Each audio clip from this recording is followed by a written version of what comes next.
expansão europeia do século XIX fez surgir movimentos revolucionários pelo mundo, e a preocupação das grandes potências era combater essas pequenas guerras, daí o nome guerrilhas. Mas foi o oficial inglês Thomas Edward Lawrence, conhecido como Lawrence da Arábia, quem primeiro concebeu uma forma estruturada de usar a guerrilha. Isso foi na Primeira Guerra Mundial, quando os ingleses lutavam no Oriente Médio contra os turcos, aliados dos alemães naquela época. Os turcos eles tinham uma linha de suprimentos que ligava Damasco, na Síria, até Medina. E essa linha de suprimentos nada mais era do que uma linha férrea. E essa linha férrea era o alvo dos guerrilheiros de Lawrence da Arábia. Lawrence reconhecia que apenas esses ataques de guerrilheiros, eles nunca iriam derrotar os turcos. Não seria uma vitória definitiva.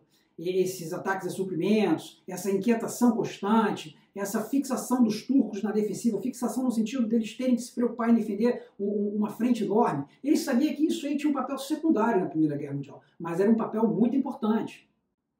Os guerrilheiros, eles não eram como uma força militar regular. O que Lawrence fez foi ir lá naquela região da Arábia e conversar com diversas tribos e ir reunindo essas tribos que muitas vezes eram rivais. Lawrence não comandou uma tropa muito unida. Ele conseguiu, por meio da sua liderança, juntar esse grupo de guerrilheiros que não eram fixos. Ora havia uma tribo participando, ora era outra participando, muitos participavam apenas de uma ação, ficavam ali com os espólios daquele ataque e não voltavam mais. Era uma coisa muito inconstante.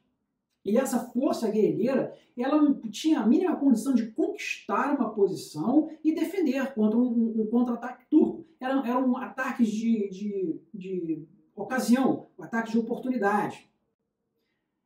Lawrence ele desenvolveu essa guerrilha, que eram pequenas forças, muito menores do que as forças turcas, que conheciam muito bem o terreno e tinham muita mobilidade, porque eles estavam acostumados a usar camelos e percorrer grandes distâncias naquele terreno árido. E eles, por causa dessa mobilidade, eles conseguiam atacar largas frentes que os turcos defendiam, especialmente a linha férrea.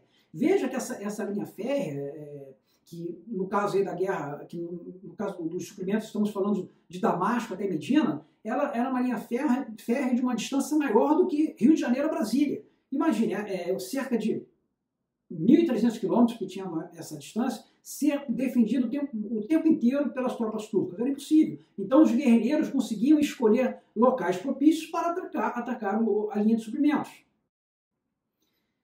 Mas, apesar dessas limitações, Lawrence da Arábia também conseguiu atacar a cidade de Aqba pela retaguarda, porque Aqba era um porto muito importante e os turcos tinham defendido essa cidade de um ataque da força naval britânica. A marinha britânica ela poderia entrar nesse estreito e atacar a Aqba. Por isso que os turcos colocaram uma série de canhões enormes, mas fixos, apontando para o mar.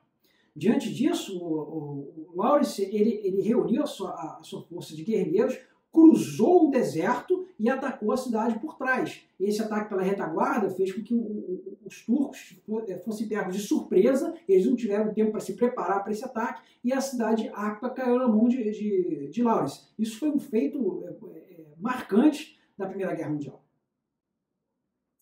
Quais aspectos podemos destacar das forças guerrilheiras de Lawrence da Arábia?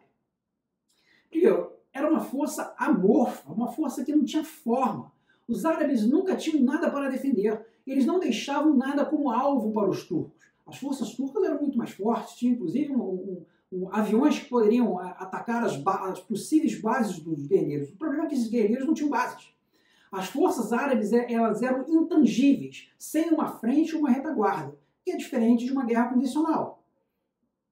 Outro ponto é a ocultação, o uso do sigilo. As forças guerrilheiras poderiam ser vistas pelos inimigos apenas quando houvesse a oportunidade de atacar e de não ser colocadas em posição defensiva, porque se elas assumissem uma posição defensiva, muito provavelmente a força mais poderosa dos turcos conseguiria tomar aquela posição. Muita ênfase na mobilidade, na velocidade e agilidade, resultando em uma ameaça constante aos turcos, o que os obrigava a tentar defender toda aquela linha férrea ao mesmo tempo, que era impossível. Nas palavras de Lawrence da Arábia, as forças guerrilheiras eram como um gás. Os turcos não conseguiriam combater os guerrilheiros, seria como comer uma sopa com faca. Eles atacavam um lugar e depois atacavam outro local, e os turcos não conseguiam se defender. E havia também uma forte componente psicológica nesses combates, tanto para a própria força, que estava o tempo todo celebrando aquelas pequenas vitórias, quanto uma degradação dos aspectos psicológicos dos turcos, do inimigo, que estavam o tempo todo preocupados em serem atacados de surpresa. Leadenhart, outro ícone do pensamento militar, especialmente quando nós falamos de abordagem direta, considerava Lawrence da Arábia um supremo artista da guerra, um pensador e executor. Inclusive, ele escreveu um livro, Coronel Lawrence, O Homem por Trás da Lenda. Parte dos ensinamentos de Leadenhart vem de Lawrence. Existe um filme antigo, Lawrence da Arábia, que eu recomendo assistir. É um filme de 3 horas e meia, não é um filme rápido, mas é um filme excelente.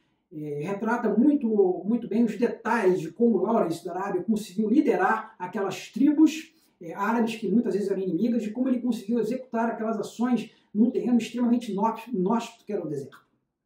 Seu livro, Os 7 Pilares da Sabedoria, foi considerado por Winston Churchill um dos maiores livros já escritos, e era livro de cabeceira do general vietnamita Nguyen Giap, peça-chave na derrota dos Estados Unidos no Vietnã.